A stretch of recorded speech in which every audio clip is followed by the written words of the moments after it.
All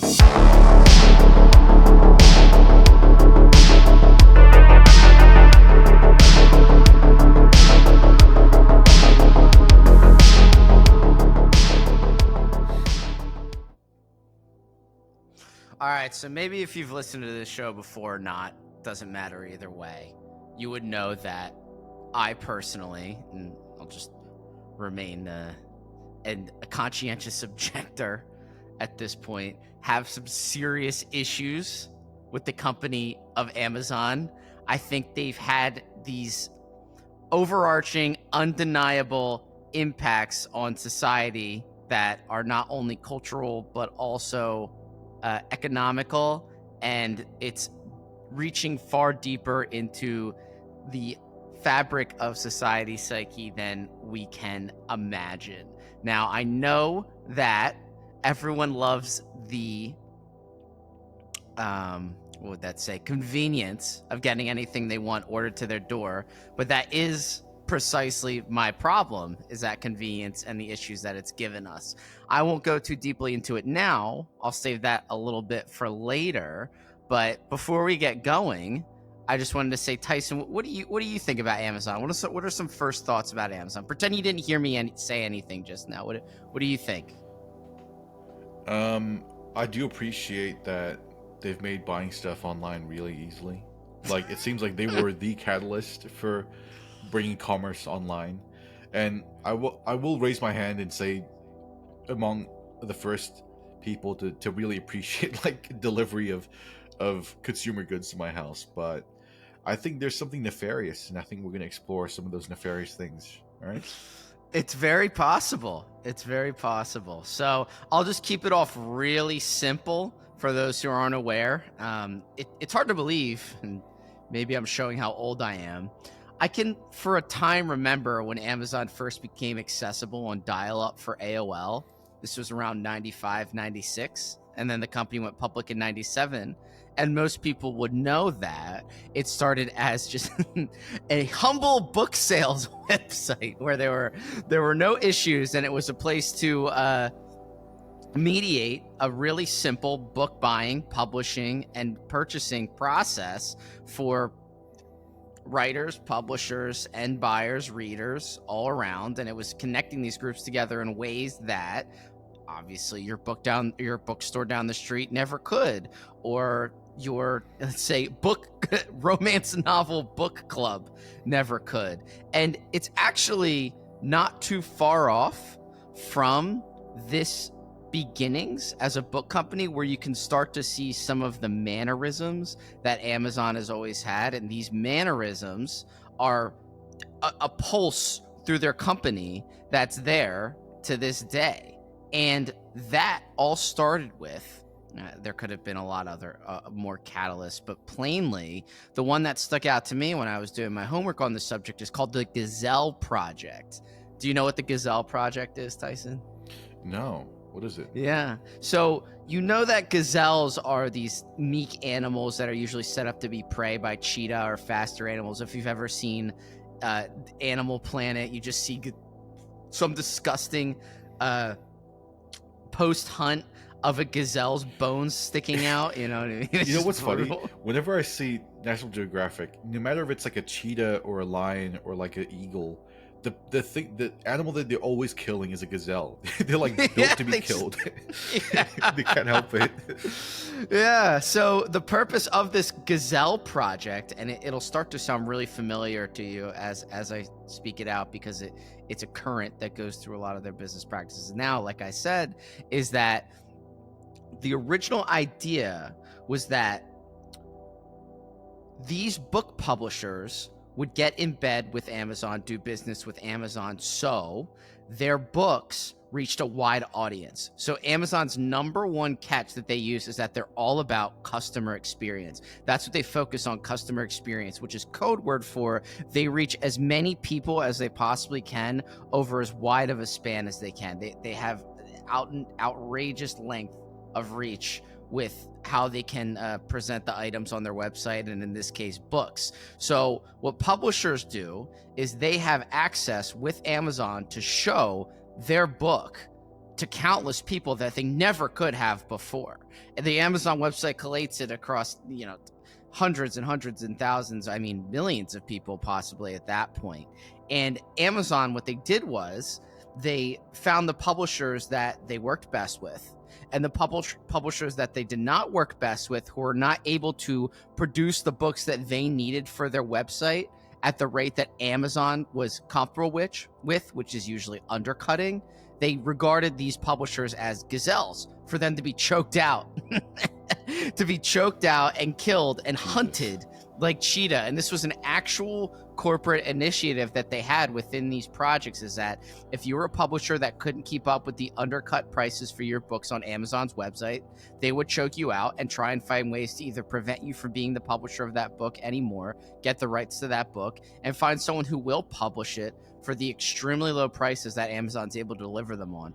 Legal, I guess. Cutthroat, obviously. But what it did was it put a lot of, let's just say, publishing, and replaced that with near anything now, clothing, web services, XY company out of business. It's what put a lot of publishing companies out of business and effectively killed the publishing space, because Amazon's able to offer these books by choking out publishers at a much more reduced price. And this was a concentrated initiative in Amazon.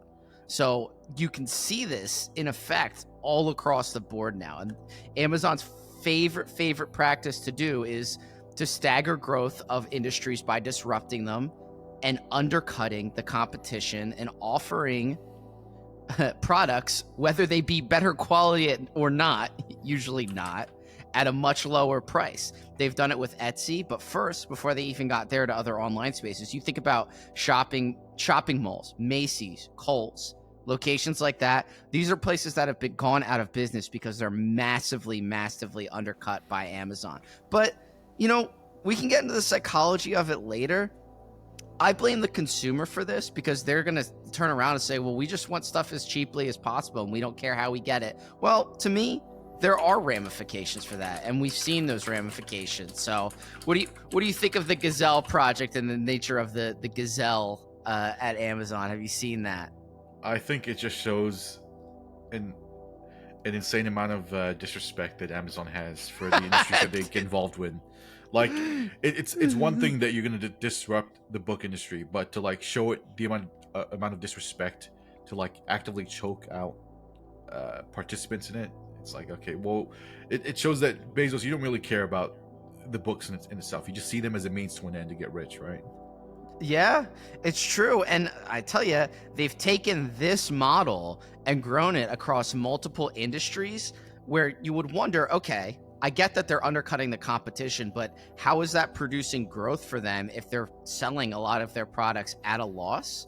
And what it does is, yes, eventually they are starting to garner profits. They did start to garner profits by selling items below cost. But what happened was their expansion and their exposure globally is undeniable. It's, to me, when I would watch Wile E. Coyote when I was younger, there was always something that would come in an Acme box. It was like whenever he got his dynamite, it would come in an Acme box. If you ever watched a Looney Tune, whatever they were getting as their new thing to, I don't know, shoot Daffy Duck in the face with, it always came in Acme. Yeah. And Acme was the sarcastic take on what is now Amazon. Obviously, it predates Amazon, but Amazon is the Acme of this time.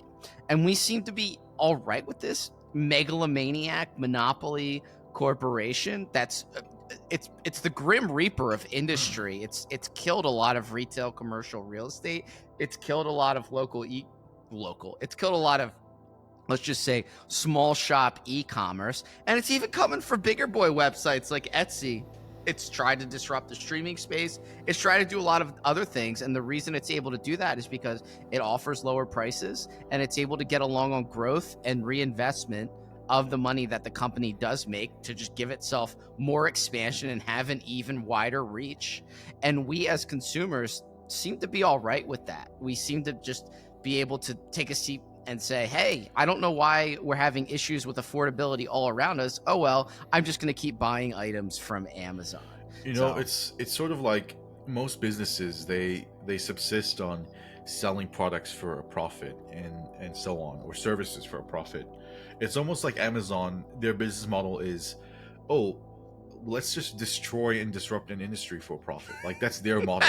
That's such a good way of putting it. It really is. They broke the code, because it's almost like there's a creed between retailers about, we want to sell. Okay, it's almost a capitalist creed overall. Whoever has the best product and the best service will win.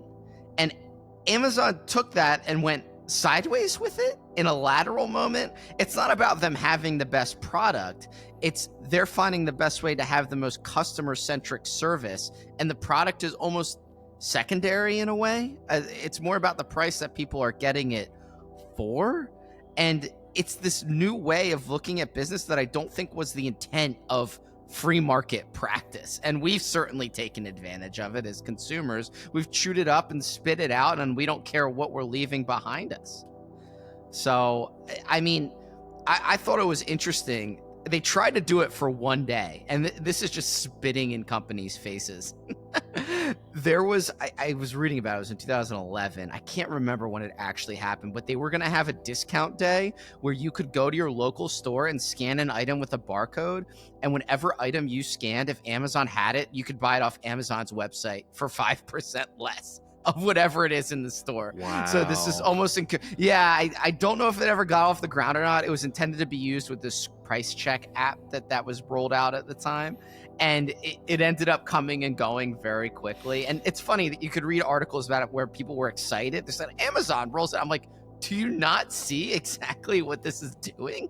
Do you not see how this is affecting local economy and local business? But people don't seem to be caring about that. People don't seem to be caring about that. And I think that's the thing that bothers me the most. So do you have anything to point out just about, just the general business practices at Amazon or anything like that? I think we're going at a good pace there as far as that goes.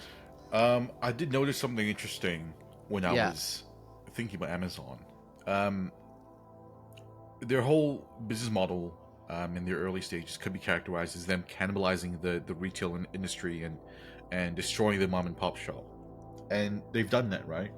Yeah, oh yeah. And recently, what they've done is start launching these Amazon retail stores where you can go in, and then there's like some weird tech where you don't have to like check it out. Like if you pick it up off the store shelf, it automatically deducts the thing from your account, right? Yeah. And it's almost like Amazon's whole MO was to cannibalize and destroy the industry, and then reintroduce retail under their own umbrella. So it's like you destroy something, and then once it's under your protection or your brand, you give it back to the public and say, oh, no, we have retail. It's just our retail, you know? Hey, we're your friendly mom and pop down the street, and it's your Amazon. There was that serial killer, Ed Gein, who killed 2 women, and then I think might have worn their faces. Tore off their faces and worn one of them. He did something. He scraped their skin off, but it just reminded me that's kind of Amazon. They're just murdering local business and then wearing its skin and saying, "How do you do, fellow local businessmen?" Yeah, the $1 trillion mom and pop shop, right? The best part about it is that people seem to not have this energy for Amazon, but always did for Walmart. Walmart could get it all day. They're saying Walmart's destroying local business. Now there's nothing better. Now Walmart's as Americana as a fucking shoe shiner down the street. You know what I mean? Or a local laundromat. There's a countless catalog of country albums written about how Walmart parking lots are their hometown heritage, you know. So, but no, it's not about them anymore. I mean, I'm sure Walmart has their equal amount of guilt, but at least they physically exist and offer items in actual space, as opposed to Amazon, which is just creating this mill of gig slavery to get the cheapest possible items to your doorstep. And it's funny because you see items on Amazon's website that you think you know what you're buying, but it turns out it's just a really bad Chinese knockoff of it. But there's no regulation that goes on for these products. So what you're ordering is most likely garbage a lot of the time if you're not exactly sure of the branding of what you're getting. But Amazon, they don't seem to have a problem with that. And you know what I read that was really interesting is that it's kind of like Amazon is a microcosm of the Chinese capitalist way of doing business in itself. It's just flooding the market with so many inexpensive items that are cheaper than what people are used to, and those are the ones people flood to, and it puts other retailers out of business on a grand scale. So I think it's terrible, and I've noticed it going on right in front of me, and everyone I knew says, yeah, I get what you're saying, but I can't live without Amazon. I get packages coming in every 2 or 3 days. If you're a normal family with kids in America, you're most likely getting just countless Amazon packages during the week with whatever you need. I mean, you can even get toiletries with them too. But people like to sit back and say, oh, well, that's capitalism. That's it. That's the end of the line. So they're just offering this. And it's just like, no, this isn't. Please tell me you can see this is not what people had in mind when it was capitalism. Hold on, maybe you can enlighten some of the viewers that might not be from America, because I'm from New Zealand, but I order something from Amazon like maybe once every like 6 months. What are you guys ordering on there that you have packages in coming like every 3 days? Like, what are you guys doing?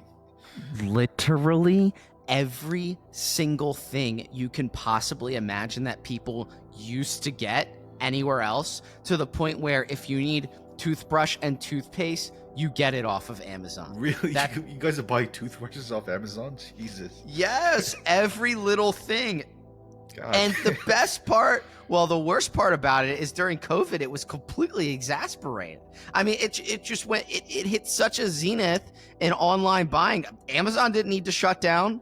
They didn't need to shut down. People were getting delivered packages. They were sitting on Amazon all day. That was one of the best expansionary times for them, as it was for a lot of other companies. So I think it's terrible. But okay, so we've gotten out of the way the initial short history of Amazon, that it started as a book company and then spread into other industries, and using the Gazelle project and that mode of thinking of being the cheetah to completely undercut and destroy neighboring industries to get ahead of them and give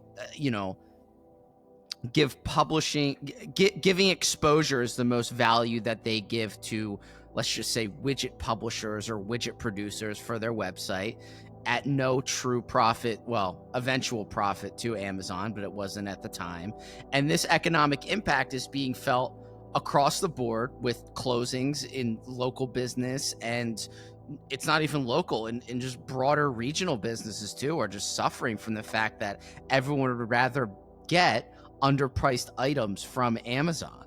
And this all creates a chain effect.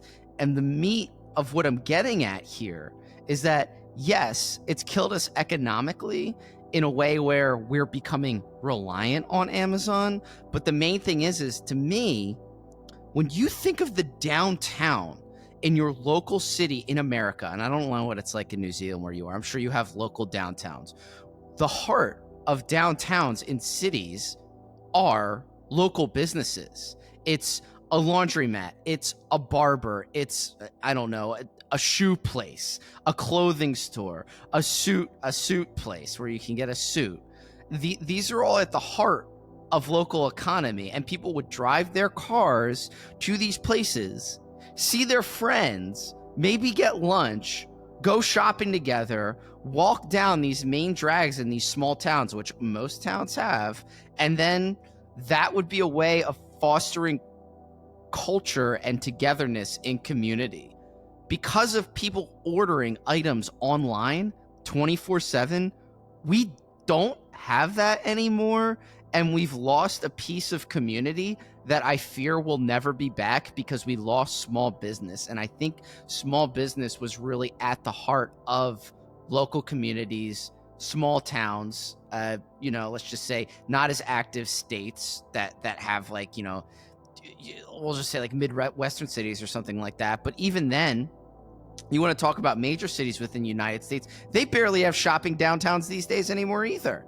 Which means you don't have the bustle of a city. You don't have the connectedness that people are used to. Instead, we're neighbors that are just locked into our homes, never interacting with each other, never able to go to a central part of our town to be together. And that's because Amazon destroyed anything that was left of those companies. And this is before you even get an Amazon factory near you. This is before you get a lot of other, let's just say, physical interruptions that Amazon will have on local economy. I'm not even talking about that, because usually when I bring this up, people are like, oh, you mean like when they bring in factories and it takes jobs, like we're in some type of stupid union busting movie? It's like, no, that's not what I'm talking about. I'm talking about the fact that the more that people order online, the less they interact with each other, the less there's local business for them to have the chance to interact with each other. And we seem to be fine with that as consumers.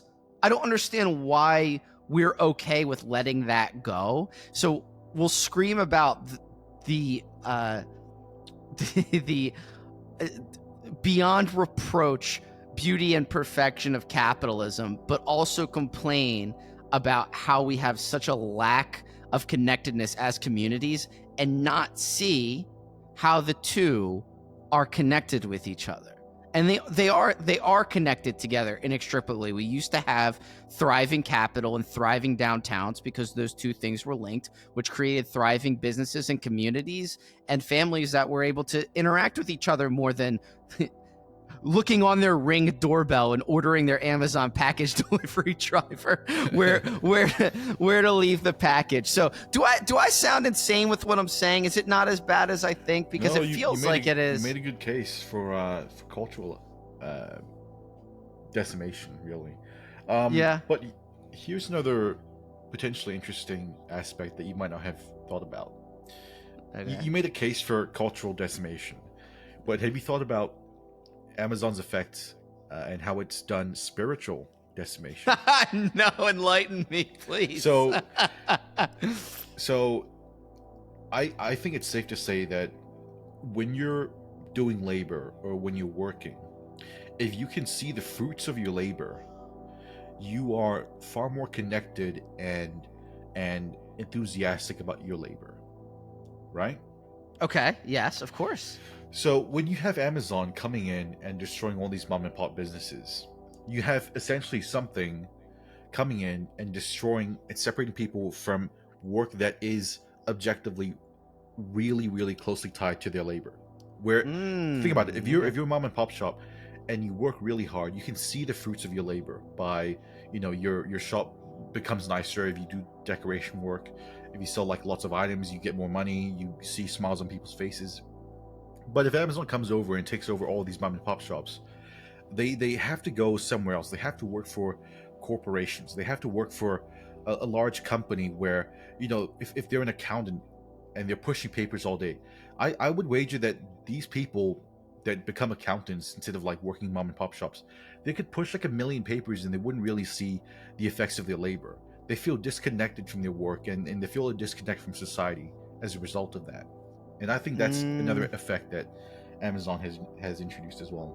Yeah, I mean that's certainly a broad one too, and I think that also gets into the idea of just not being able to see the cause and effect of what you do as far as like what you're saying, your labor goes. Yeah, and like why would you work harder? Like what's the point if you're not going to see anything like a cause and effect relationship?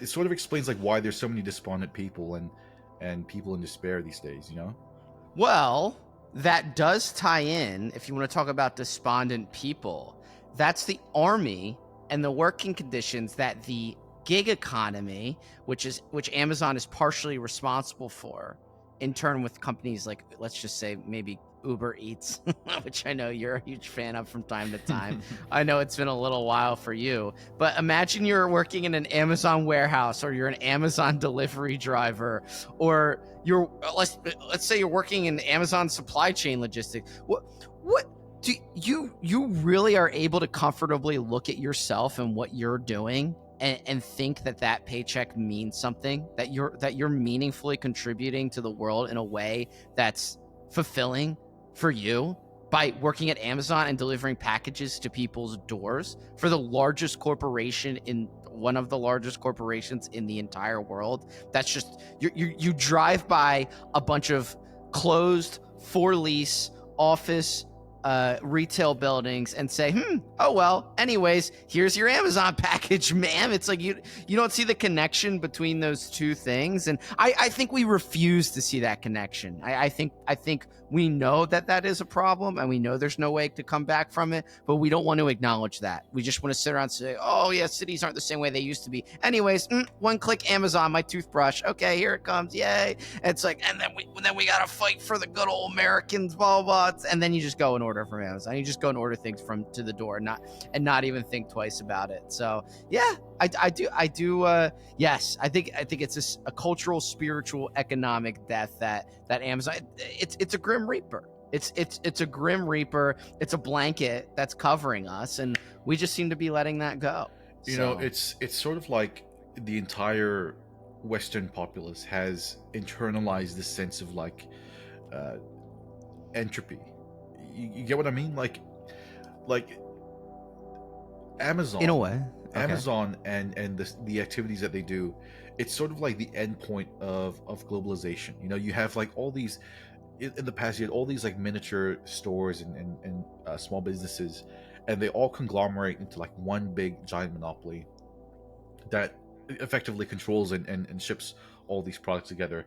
And that is objectively like a more entropic state than all these like divergent businesses, right? And I think everyone internalizes that, you know, there's really no going back. Like realistically, there's no going back to the way that things once were. You know, like I think people inherently realize, you know, take for example streaming, right? People inherently realize like we can't go back to the DVD physical media era. So there's no point like complaining and campaigning against it. Does that make sense? That is a good point. Yeah, I think that is a good point. I think it's a machine that started and can never stop again. I liked what you said, that it's the end point of globalization, because the West can never ever shut up about individuality and individualism and the power of one person. Yet they seem to have no issue with just, let's not say it's faceless. I'm sure there's a face to it, but a soulless megacorp basically controlling all facets of culture and economy in one fell swoop. We seem to not have a problem with that, but still screech about individualism. Well, we need to practice individualism within our own economy, and that'll create more united and vibrant communities that have their own. They have their own cut to them, and they have their own sense of self and well-being to them that Amazon just simply can't offer. But until people decide to order things for $10 more online instead of getting the cheaper on Amazon, that'll never happen. And they won't, because it's easy for them to get stuff to come to their door. Some people care about things more than just ease of getting them to your door. You know, Imagine if you weren't fat, and not you personally. Imagine if you weren't fat and you got out of your house and went somewhere and drove something and saw someone you knew and bought something somewhere and walked down the downtown and thought to yourself, well, you know what? Maybe life isn't so bad. Instead, you sit at home and turn on Suits and order an Amazon package, and then you're just a pathetic fat waste. And people don't have an issue with that. And this is before we even get to the comical working conditions that go on for the average Amazon worker, which just managed to start unionizing. And I was reading up on conditions in these factories, because I have a friend that actually worked at one for a moment. If you make it there, if you manage to work there for 3 months, not well, just do the minimum amount of work for 3 months, you get a $3,000 to $5,000 bonus. Just for being there? Yeah, nice. So that's what the hell. Well, not many people make it that far. And if you're a manager there, God knows who you had to kill, or what bodies you've seen get sucked into a conveyor belt on the assembly floor that you were able to get. Soul, pretty much. Yeah, you do have to kill your soul. But I was reading about one of it. The person that was complaining about the conditions in there says that when there's sensors that need to regulate how quickly they're pushing along items, so maybe it'll slow down when there's too many items, they're told to cover up those sensors with tape so the items can go as fast as possible. And apparently a few instances where there's been boxes knocked off of shelves by robots with knives in them, and then knives will fall on people's heads. So you imagine super fast assembly lines, robots waving around their arms and knocking over sparks like sharp cutlery onto people's heads. And apparently the robots themselves don't have sensors, and they can be as much as 400 pounds. So there's nothing stopping them from knowing you're there, or they don't know that you're in front. So they'll just swing around and hit someone, and they'll get knocked off. Like it's Terminator or something. It's so ridiculous. And they have to use these small wooden sticks to clear up conveyor belt jams, which could easily suck in you and the stick, killing you. So these are things that are starting to come to light in these factories. I mean, you barely get bathroom breaks. There's apparently mandated overtime or you'll get fired. Mandatory overtime or you'll get fired. And people, and we pretend to have a social conscience. I forget what this one book was called. I think it was by, what book was it? It was Upton Sinclair, The Jungle. And it was a book about, it was an early book about working conditions in a meat plant. And it was apparently just absolutely disgusting. People died on site almost every other day. The book was supposed to be an intelligent critique on wage disparity and labor, intensive labor within factories, but instead it just made people realize how disgusting the meat industry was in, what was it, the early 20s or something, the meat packing industry. And we're having our own modern day The Jungle in these Amazon factories, and no one seems to care. No one seems to be socially sensitive to it like they are with other things. I mean, these aren't working conditions of people in other countries. These are working conditions right down the street from you in your own state, right? Yep. You know the funniest thing? I think the Amazon executives and the higher ups, they know for a fact that they aren't going anywhere. They know for a fact that Amazon is so deeply entrenched that there's no competition for them. And they know for a fact that they could afford to be to have that reputation of them having disgusting working conditions, because like, what are you going to do about it? You know, they can afford all that, and yet they still try and obfuscate and lie about the truth. I'm not sure if you heard about this, but it's so funny. on Twitter, people will say, dude, I'm an ex-employee and it's so bad I can't even go to the toilets and all that. And then like as soon as they type that, there's gonna be like some reply bot that says, that's weird because I'm a current Amazon employee and the working conditions are perfectly fine. That's weird that happened to you. So curious. Yet you work there. Curious. That is so fun. Yeah, because one of the things I was reading about is that Bezos, because he stepped down from CEO, but during his time there, he used tons of money to put together union busters and people to crack down on the exact things that you're talking about. And I'm sure the buzzing Bezos bots of Twitter just looking around to reply guy unhappy employees must be one of them. Oh my goodness, that is just too funny. They can't even be just like disgusting but out in the open. They have to like be disguised and disgusting at the same time, you know, even though there's no down cost for them for being disgusting. Like, they're too entrenched anyway. It doesn't matter if they're disgusting, but they still have to obfuscate for some reason. Yeah, they do. And as I was reading about all this, I was thinking about it. So, and I won't be able to name all of them, it's not possible, but Amazon started out in undercutting publishers within the book business. Now, obviously, as we said, they took that to many other businesses. So it went from books to common items to fashion to web services to streaming. Why are corporations allowed to overly diversify themselves to the point where they're disrupting almost every industry? Why is one corporation in particular allowed to do that? You know that old adage where, you know, Microsoft had to bail out Apple so that Microsoft wouldn't be the only monopoly within the computer engineering industry or something like that, software industry. Yep. And I think there's actually a kernel of truth to that. But with Amazon, it's just Amazon. It's just Amazon. I don't even understand. Not only do they have no competitor within the, I don't know, soulless monolith corporation space, they barely have competitors just within the small subsets of spaces they have now. That's surely someone has to have a problem with that at some point. There must be some sort of antitrust law that comes into play. I was going to say exactly the same thing. Like, the antitrust laws in America are a complete joke. Like, you have you have like a $3 trillion company who has their arms in literally everything, and somehow they're not deemed a monopoly by the U.S. government. Like, okay, that's real cool. Then who can be at that point? Yeah. You know what I mean?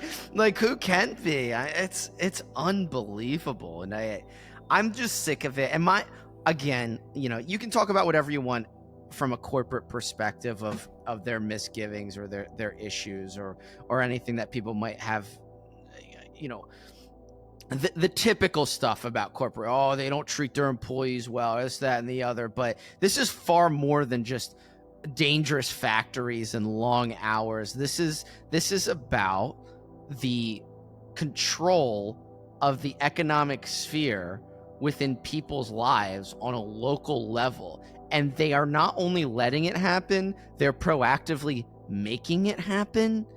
And it really bothers me. It really bothers me to the point where I make some stupid video with you where I have to get it off my chest. So that's what I got to say about Amazon. I can keep going for a little bit, but you got anything at the end of the road there, Tyson?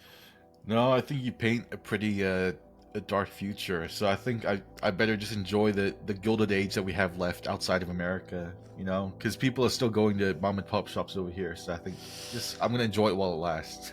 Yeah, well, the West will ruin that for you. But as we head out, I'll just say, please, people, get in your car, drive to places, talk to people, and buy things.